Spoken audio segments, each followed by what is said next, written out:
Bonjour. Bonjour, bienvenue parmi nous. Je m'appelle Marwan Sherif, je suis directeur général Afrique du Nord à HMD Global, donc la société détentrice des droits Nokia dans le monde entier. Nous sommes réunis aujourd'hui à Tunis, à Sidi Bou Saïd, il fait très beau d'ailleurs. Donc on a revu ensemble la progression qu'on a eue sur ces 2-3 dernières années depuis le démarrage de l'aventure HMD. Et on a aussi vu les derniers lancements que nous avons annoncés à Berlin, donc au salon de l'IFA. Il s'agit de 5 nouveaux téléphones et des accessoires, des Power Earbuds.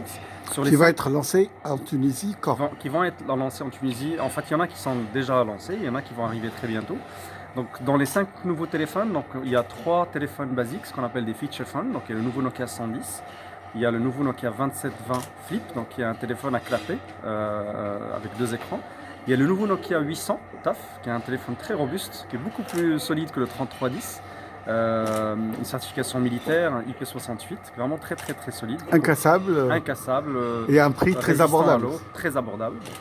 Et on a annoncé également 2 nouveaux smartphones, le nouveau Nokia 6, le nouveau Nokia 7, version 2019, qui sont assez exceptionnels en termes de spécifications techniques. Ils tiennent 2 jours de batterie, ils ont un écran de 6,3 pouces, une configuration mémoire 6 Go de RAM, 128 Go de RAM pour le nouveau Nokia 7, qui ont 3 capteurs caméra à l'arrière. Donc pour le Nokia 7, un capteur qui est de 48 mégapixels, 13 mégapixels, 5 mégapixels et une caméra avant de 20 mégapixels.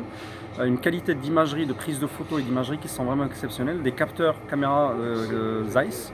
Donc vraiment ce qui se fait de NEC Plus Ultra, et ces 2 nouveaux smartphones vont arriver d'ici la fin de l'année, Inch'Allah, en Tunisie. Au niveau des prix, c'est moins de 1000 dinars, d'après ce que j'ai Tout à compris. fait, en fait. Le nouveau Nokia 6, il sera autour de 849 dinars, et le nouveau Nokia 7, il sera autour de 1199 dinars, donc qui reste, par rapport à leurs spécifications et la qualité des matériaux et la fabrication, vraiment très abordable. Je précise notamment que ces 2 téléphones vont arriver avec la version Android 9, mais ils vont très rapidement migrer, comme l'ensemble de nos smartphones, vers la nouvelle version Android 10 qui apporte déjà beaucoup d'innovations logicielles dont on essaie de faire bénéficier le maximum possible de Vous avez parlé d'économie d'énergie au niveau de la batterie pour ces différents modèles.